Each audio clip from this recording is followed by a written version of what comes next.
Bismillahirrahmanirrahim. Assalamualaikum warahmatullahi wabarakatuh.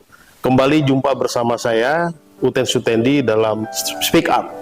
Nah, kali ini sungguh beruntung saya bisa bertemu dengan orang penting di Kota Tangerang Selatan yang sekarang menjabat sebagai PJS Wali Kota Tangerang Selatan, Bapak Dr. Haji Tabrani SMPD ya. Selamat sore Pak Tabrani. Assalamualaikum. Dokter saya. Waalaikumsalam warahmatullahi wabarakatuh. Dokter kan? Bukan dokter, dokter ya. Waduh, ini sebetulnya kawan lama sejak beliau masih di Kota Tangerang dulu ya. Masih jadi kabid, terus jadi kepala dinas, terus terakhir ketemu di provinsi kepala dinas pendidikan, sekarang menjadi seorang pejabat wali kota. Luar biasa Pak Tabrani. Sehat Pak Tabrani ya? Alhamdulillah. Seger banget nih. Pemirsa, Pak Tabrani ini baru saja ditunjuk oleh Menteri Dalam Negeri sebagai PJS Wali Kota Tangerang Selatan pada tanggal 24 September tahun 2024 ya. Ya. Dan artinya baru berapa hari nih? Ya, lebih kurang 3 minggu ya. Baru 3 minggu. Nah, kita akan tanya sama beliau selama dia bertugas. Kalau saya baca di media itu waktunya 60 hari ya. 60. 2 bulan berarti. Apa saja sebetulnya yang akan dilaksanakan oleh beliau sebagai petugas wali kota di Tangerang Selatan? Nah, coba ceritakan Pak Tabrani. Apa agendanya nih selama 2 bulan bertugas di Kota Tangerang Selatan? Baik, Assalamualaikum warahmatullahi wabarakatuh. Terima kasih Kang Uten ya, saya panggil ya.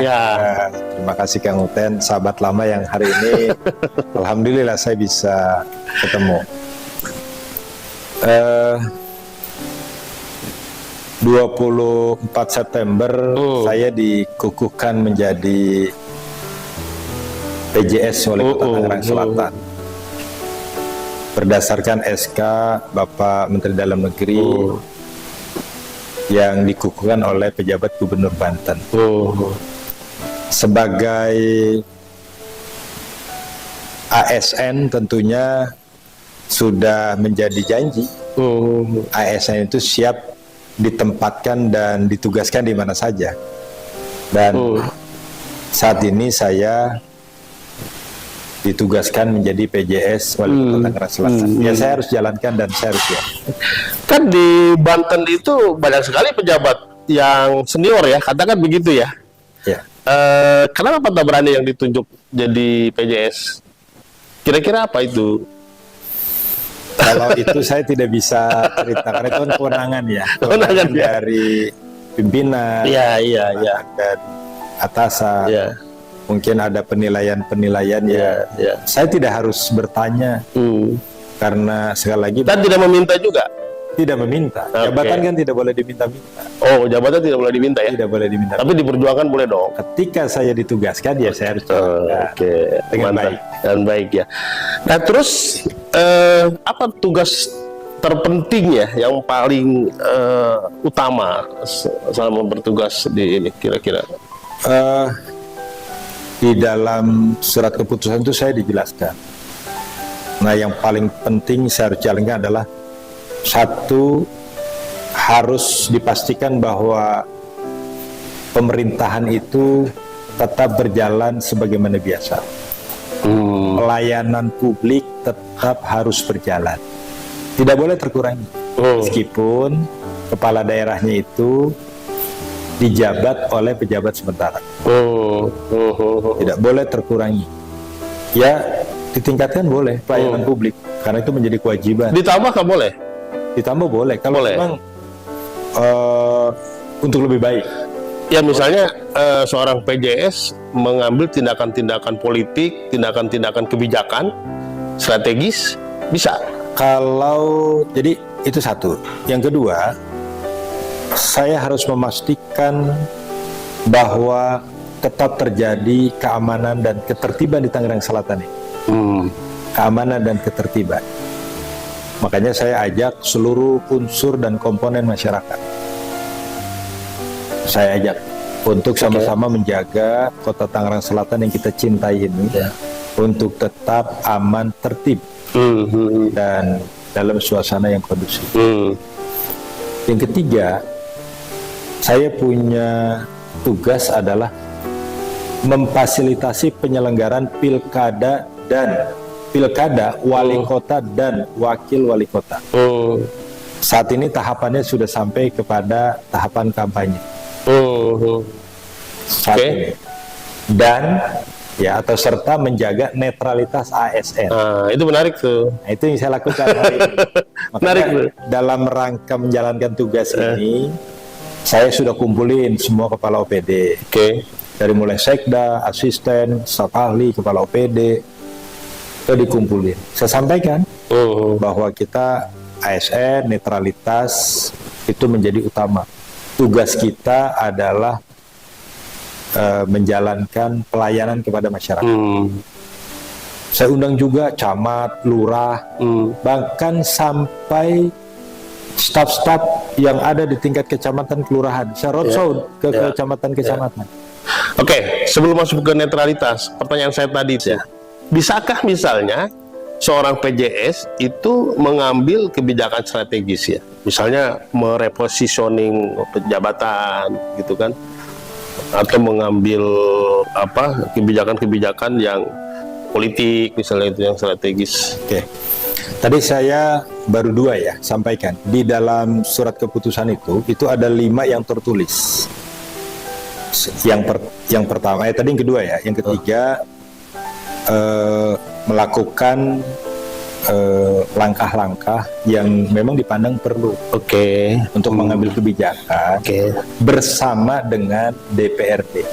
Bersama dengan DPRD. Gitu, contoh anggaran perubahan. Gitu kan? Itu kan saya masuk di Tangerang Selatan ini sudah dalam tahapan evaluasi oleh provinsi. Selesai tahapan evaluasi, itu kan penyesuaian hasil koreksi provinsi antara TAPD dengan Dewan. Nah, selanjutnya saya menandatangani hasil itu, hasil penyempurnaan itu ke provinsi, namanya pemberitahuan.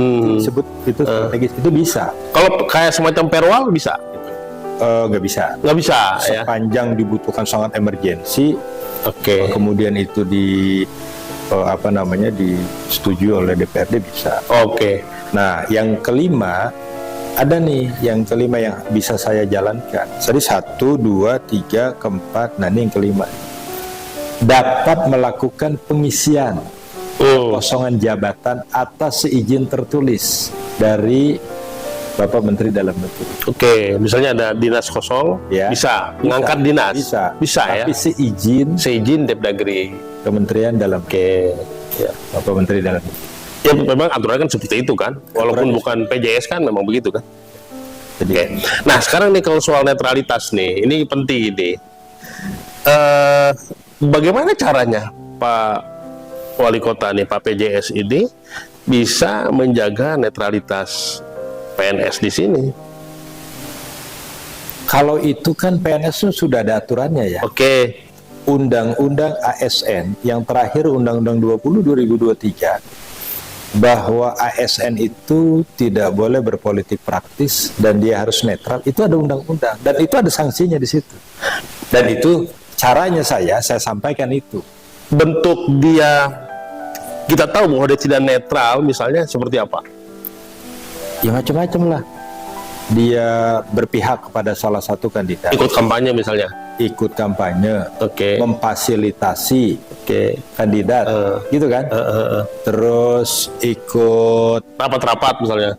Rapat-rapat, masang-masang baliho, banner dan sebagainya. Itu. Nah, sanksinya apa tuh kalau di undang-undang? Ya, itu kan ada tahapan. Itu kan ada proses. Itu kan ada proses. Sanksi itu kan ada proses, kemudian ada sanksi ringan, sanksi sedang, sanksi berat, bahkan sampai pemberhentian.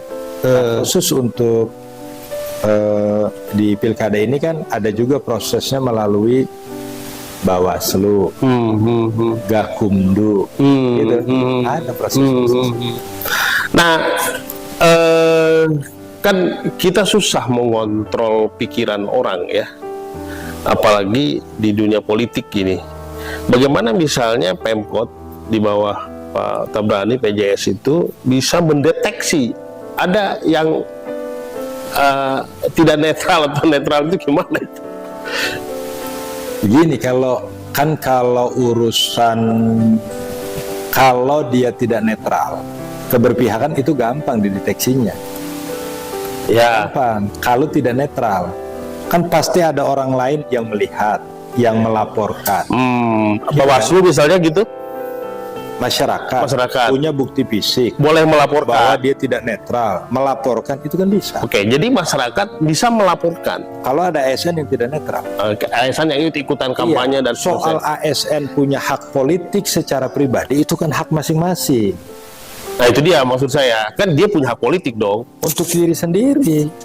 kan melekat Iya, ASN dengan diri sendiri. ya yang dimaksud itu adalah hak politik, dia memilih siapa untuk dirinya silakan. Oke. Yang penting sebagai ASN dia tidak mengajak, mempengaruhi orang lain. Dia tidak mengajak atau mempengaruhi orang lain. Tapi kalau dia sendiri mengatakan saya mendukung Ibu Airin misalnya, saya mendukung Andra Soni misalnya dalam Pilgub, boleh dong ngomong begitu? Ya, nggak usah diucap, itu mah cukup di hati aja. Gitu. Nggak usah diucap, cukup di hati aja. Iya. Kalau diucap nanti dia menjadi tidak netral. Itu kena, Iya, apalagi direkam ya, apalagi direkam. direkam. Tapi saya lihat di Tangsel ini tanpa tertulis ya atau tidak terlihat banyak yang tidak netral. Ya, saya nggak tahu. Sampai hari ini kan saya tidak bisa menduga-duga. Saya tidak boleh berprasangka yang tidak baik. Oke. Saya sudah mengajak agar ASN itu netral. Cara saya itu tuh. Oke. Nggak mungkin kan saya pelototin, nggak Ya. mungkin saya marah-marah. Saya cukup Ya. ngajak. Ya. Saya ajak, saya sampaikan aturannya, saya sampaikan itu ada sanksinya. Kalau memang mereka lantas nanti mau langgar itu kan tanggung jawab pribadi namanya. Iya. Nah sejauh ini dalam pandangan Pak Tabrani tadi ada 5 ya, ada ketertiban, kenyamanan, keamanan, keberlangsungan pemerintahan seperti biasa harus dijaga. Menurut pantauan Pak Tabrani selama beberapa hari ini, apa kira-kira yang perlu dibenahi di Tangsel itu? Alhamdulillah ya, kalau secara khusus Ya. saya tidak melihat ada hal-hal yang belum melihat. Mudah-mudahan tidak ya. Ada hal-hal yang krusial yang perlu dibilangkan. Kalaupun ada, saya koordinasikan dengan dinas teknis, dengan OPD teknis. Keluhan yang banyak terjadi saat ini adalah tentang kemacetan misalnya. Gitu kan? Macetan. Kemacetan itu kan kalau diurai penyebabnya juga banyak. Karena jalan rusak, gitu kan? Jalan tidak baik itu bisa menyebabkan kemacetan. Atau volume kendaraan, gitu kan? Atau di persimpangan yang perlu ada petugas-petugas, itu sudah teridentifikasi. Jalan rusak, hari ini saya memantau beberapa ruas jalannya itu udah dirapikan, licin. Bahasa licin itu bahasa saya itu ya. Artinya udah rapi. Kan kalau jalannya baik itu kan mobil tidak terhambat karena kerusakan itu. Iya. Kemudian kalau di ruas-ruas jalan tertentu, misalnya perlu ada petugas, ya saya sampaikan kepada Disub. Jadi standar aja ya? Iya. Standar. Demikian juga masalah krusial lainnya kayak banjir, sampah. Ya iya, kalau banjir itu kan ada musimnya juga kan. Pada saat musim hujan banjir. Banjir itu juga kan ada genangan, memang ada yang terendam. Lalu genangan itu kan bisa jadi karena selokan. Makanya saya ngajak Pak Camat, Pak Lurah, rajin-rajin ajak warga, ajak masyarakat kerja bakti agar saluran tidak tersumbat, supaya kalau hujan air jalannya lancar. Kalau air jalannya lancar kan tidak terjadi genangan, gitu. Tapi kalau memang tempat-tempat tertentu yang banjir yang disebabkan karena mungkin kantong-kantong air sudah jadi gedung dan sebagainya, ya itu kan harus dicarikan jalan keluar. Gitu. Nah itu nanti akan saya sampaikan kepada dinas-dinas teknis bagaimana mencari jalan keluar. Ya, jadi standar aja ya. Iya. Tapi kemarin saya membaca di media itu Tangsel itu termasuk kota yang rawan kekerasan, gitu. Belum kali ya kalau masuk indikasi rawan. Kalau pernah terjadi ya. Oh belum Ya, itu yang kategori. saat ini Ya. saya juga termasuk yang saya undang para kepala sekolah TK, SD, Ya. SMP. Saya undang Ya. tuh Ya. agar mereka juga serius menyelenggarakan pendidikan, Ya. Ya. mengontrol anak-anaknya agar tidak terjadi kekerasan, Ya. Ya. baik kekerasan fisik maupun kekerasan psikis. Ya. Nah, sekaligus juga mengawasi anak-anaknya agar tidak melakukan perilaku yang menyimpang, termasuk juga menyampaikan kepada para guru. Ya. Ya. Ya. Itu yang saya sampaikan. Ya. Dan tempo hari pernah juga ada perkelahian anak pelajar sini, cukup lumayan juga itu. Dan saya dulu ikut coba memfasilitasi juga dengan teman-teman kepala dinas waktu itu Pak Paryono ya. Itu maksudnya saya bilang Tangsel agak rawan dari sisi itu karena mungkin kota yang begitu heterogen ya. Gitu. Ya, saya baru selesai tadi. Kemarin saya dengan kepala TK, SD, SMP. Hari ini saya ketemu dengan kepala sekolah SMA, SMK, SKH. Ya. Saya bicara yang sama. Ya. Mengajak, hayu kita menyelenggarakan pendidikan sesuai dengan ketentuan. Ya. Ajak guru-guru gitu untuk dia itu mengawasi anak-anak. Gitu. Koordinasi kepada pihak-pihak terkait. Di luar jam pelajaran tentu saya juga berharap semua masyarakat, pihak keamanan, kita bekerja sama. Karena kan anak di sekolah itu, kalau perkelahian misalnya, anak di sekolah itu hanya 8 jam sehari. 16 jam itu ada di masyarakat. Gitu kan? Ada di rumah. Kan nggak bisa guru terus mengawasi. Gitu. Nah, oleh karenanya kami mengajak, ayo kalau waktunya jam pulang, belum pulang orang tua, tanya kepada anaknya, udah waktunya pulang kok belum pulang, kemana kamu? Gitu. Kan sepanjang anak sudah di luar jam pelajaran, kan itu menjadi kewenangan masyarakat dan orang tua. Guru cukup sampai jam sekolah.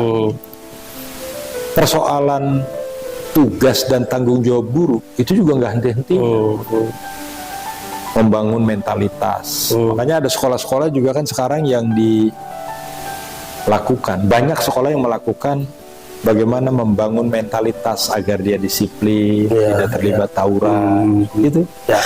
Terakhir Pak Tabrani ya, ini biar warga kota kita tahu dan mengenal lebih dekat dengan Pak Tabrani. Saya dari dulu melihat Pak Tabrani itu seger terus ya, fit terus dan karirnya itu stabil banget gitu.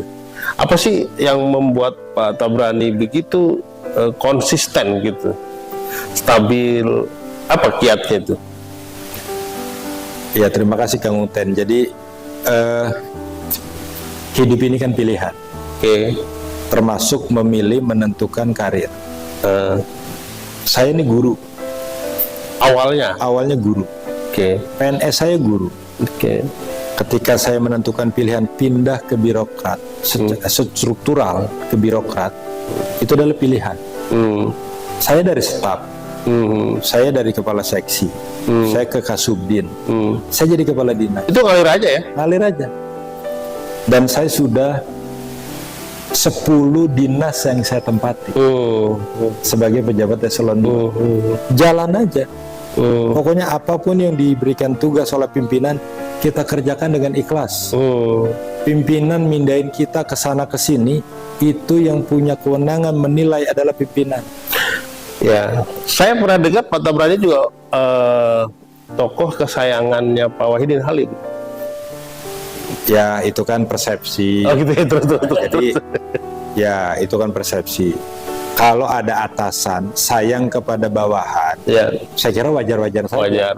wajar. Ya, Kan atasan itu punya hak untuk menilai bawahan. ya. Kemudian ketika dia menilai, lantas dia punya rasa sayang, gitu kan, Ya. kepada bawahannya. Saya pikir itu sesuatu yang baik, Ya. gitu kan. Ya. Makanya saya bilang, saya kepada siapapun, teman-teman saya, bawahan saya bilang, kerja dengan ikhlas. Kalau kita ikhlas, kita nggak punya beban, karena hidup ini adalah pilihan. Ketika kita menentukan pilihan di satu tempat, udah kita kerjain dengan ikhlas. Itu kata kuncinya. Itu yang tidak menjadi beban. Kayak sekarang, misalnya saya nih, harus pulang sampai malam-malam, gitu kan. Ini kan tanggung jawab saya, gitu, untuk bersama dengan masyarakat. Pulang ke kota Tangerang ya? Pulang ya. Seorang PJS dapat rumah dinas? Ada ya. Kalau saya pulangnya sudah lewat malam, Di rumah dinas. kemudian ke rumah jauh, padahal besok pagi-pagi sudah ada aktivitas, ya saya di rumah dinas. Rumah dinas yang ada itu ya? Ya pokoknya saya ada rumah dinas. Rumah dinas ya, oke. Kalau keluarga gimana? Di sini juga sekarang? Ya Istri dan anak maksudnya ya? ada. Saya kan punya putra 2. Oke. Putra saya dua-duanya laki-laki. Dan dia nggak mengikuti jejak bapaknya nih jadi pegawai. Punya pilihan masing-masing. Ya. Semuanya sudah tamat. Udah manggung? Ya. Sudah manggung? Artinya sudah bekerja? Yang anak pertama periode kemarin anggota DPRD di Kota Tangerang. Oh, ya. Kemudian dia ikut nyalon ke DPR RI, tapi Allah belum takdirkan. Ya, sekarang dia tetap ngurus partai. Terus partai apa tuh? Gitu. Nggak usah. Kemudian anak yang kedua, dia sudah tamat kuliah. Oke. Nggak mau juga ngikutin jejak bapaknya. Ya sekarang usahalah kecil-kecilan untuk mencari pengalaman dan membiayai kehidupan dia. Jadi rasanya ya sudah, emang itu pilihannya. Sekarang saya bukan sekarang, jadi saya harus selalu konsen untuk tugas yang diberi. Jadi saya diam-diam tuh memperhatikan Pak Tabrani dari dulu tuh ya. Ini orang tenang gitu kan, stabil tuh. Jadi ngalir aja semua ya. Nggak ada rekayasa kehidupan ya. Nggak perlu lah. Jadi saya sampai hari ini punya keyakinan saya ya dalam beragama itu, saya punya keyakinan. Nggak bisa segala sesuatu itu kita rancang-rancang. Allah sudah punya ketentuan. Ya udah, saya ikhtiar, saya usaha pokoknya saya kerja aja yang baik. Pimpinan yang menilai saya, masyarakat yang menilai saya. Soal banyak kekurangan, itu fitrah saya sebagai manusia. Di Tangerang Selatan saya ditugaskan menjadi PJS. Saya kan nggak mungkin bisa. Pak Tabrani kan putra asli Tangerang ya? Kota Tangerang ya? Asli ya itu ya? Bukan imporan maksudnya. Masih darah Tangerang gitu kan? Baik Pak Tabrani, obrolannya asik ini, tapi waktu kita nih. Terima kasih banyak ya.